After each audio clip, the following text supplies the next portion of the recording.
They gave us laughter. They gave us love.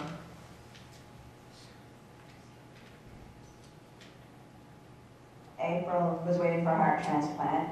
When she was one, she went into heart failure, and at the hospital they told us that she had restrictive cardiomyopathy, which is a really rare heart disease, and the only thing that they could possibly do to extend her life was give her a heart transplant. We waited at home. She was at the top of the list, and not one heart became available, and after the 6th one, she passed away. And we never thought for a moment that she would die. It was like she had an illness, and it was just a matter of time, and she's going to get better. That's the way we always thought about it.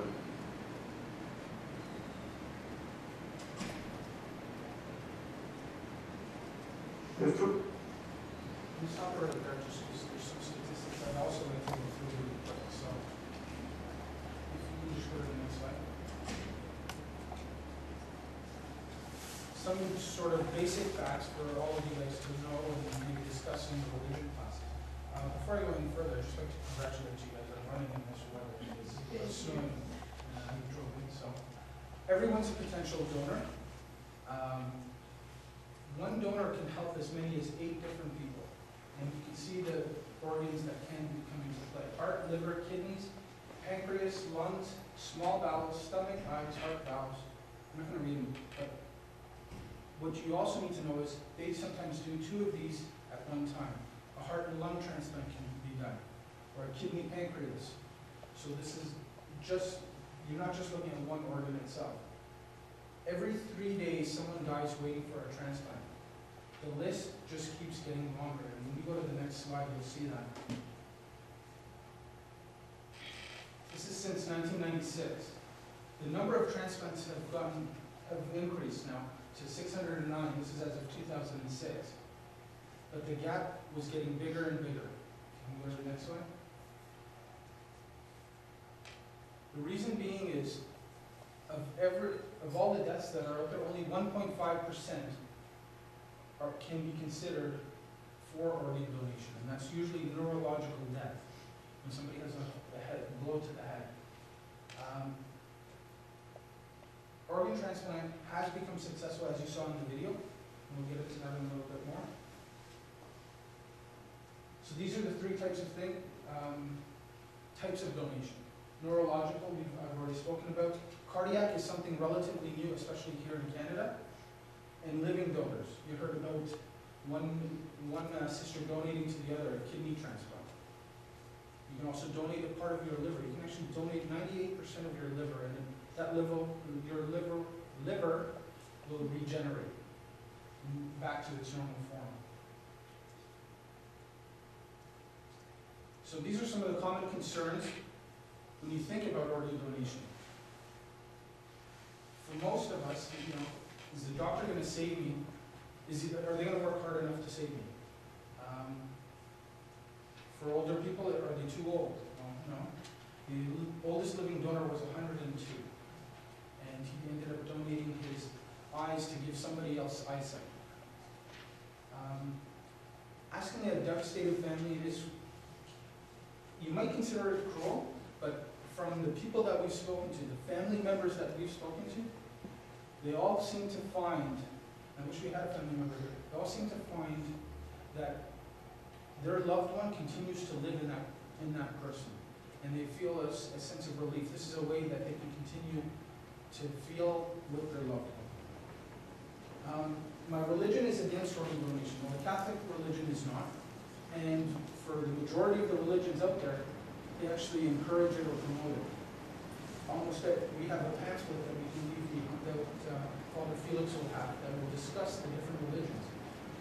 You may hear people talk about that, but in fact, it's not true. To the next slide.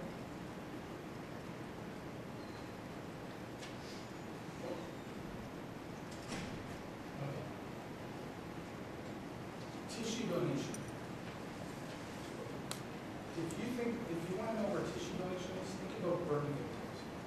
Some burn victims out there have to actually undergo multiple surgeries, 10, 20, 30 different surgeries to do a skin graft.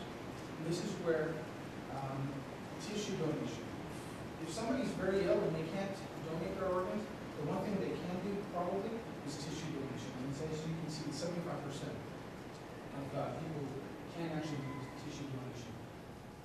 It involves corneas, bone, heart valves, tendons, skin, and the skin is probably the biggest thing there. And off to the next one. The one thing that I want everybody sort of to think about is there are organ donor cards. You can sign them, and it's important that you do. But more importantly, the one thing you do want to do is talk to your family about your wishes. Because ultimately, they're the ones who are going to make that final decision on your behalf.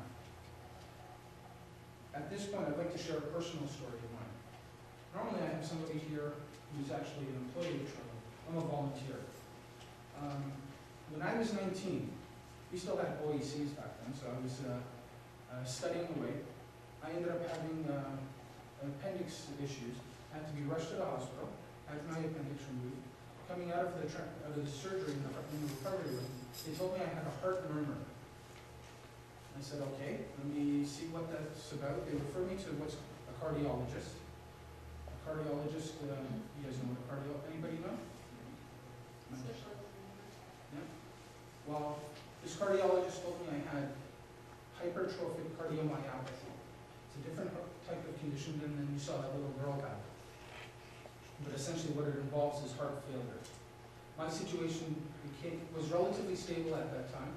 I was in high school, so I was playing soccer and hockey for the school team as well as my own club teams. I didn't feel anything. I continued to play that sport. Went on to university, still felt relatively okay. And the type of condition I have, it can either become progressively worse right away, or it can take a long, gradual process, and that's essentially what happened to me. First of all, what my condition was, is the heart muscle itself thickens to the point that there's a little node in our body, and electrical pulses this node sends this electrical pulse to make our heart contract. Because the muscle of my heart was getting so thick, that electrical pulse wasn't getting through. And essentially I was at risk of sudden death. I could have died right there on the floor. So in 1997, I had to have a pacemaker implanted.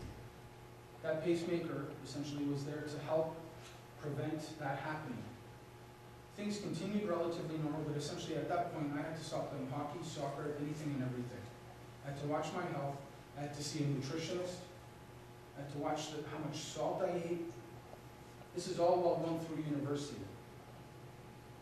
Eventually, in 2002, my situation got really bad, to the point where walking was an issue. We talked about walking at the beginning of this one. Walking 3 or 4 feet was just, I'd rather not. I'd rather sit down, watch TV, and not do anything. Going upstairs was like a nightmare for me. Essentially what the cardiologist told me at that point in time is that I was dying. To get my affairs in order, that I would need a heart transplant. And a heart transplant at that point in time could take anywhere from 4 to 6 months before something became available. And as you heard Heather speak, Heather's a friend of mine, you don't know if the heart that becomes available is going to be the right size, the right blood type, or if it's even going to work if it meets all those other requirements. Once they do that surgery, there's no guarantee that this is going to work. Well, in February 2003, the heart did become available. It was 11:30 at night, and I got a call from Toronto General Hospital. We had to rush down. I had a little pager. They give you a pager and they say you have to be within the city. You have to be within 2 hours of the city. I didn't get the page. They called the house first, figuring that it was 11:30 at night. I got that call and rushed down to the hospital. They told me a heart had become available and that I would need to go into surgery essentially immediately. Well, as you can tell, I'm standing here alive because that surgery did in fact work. After about 6 hours surgery, it wasn't as long as Heather's, but after a 6-hour surgery, I came out and I was able to breathe again. And let me tell you this, the transformation that I experienced, going from very healthy, young, healthy like you guys are right now, to very sick, not able to breathe.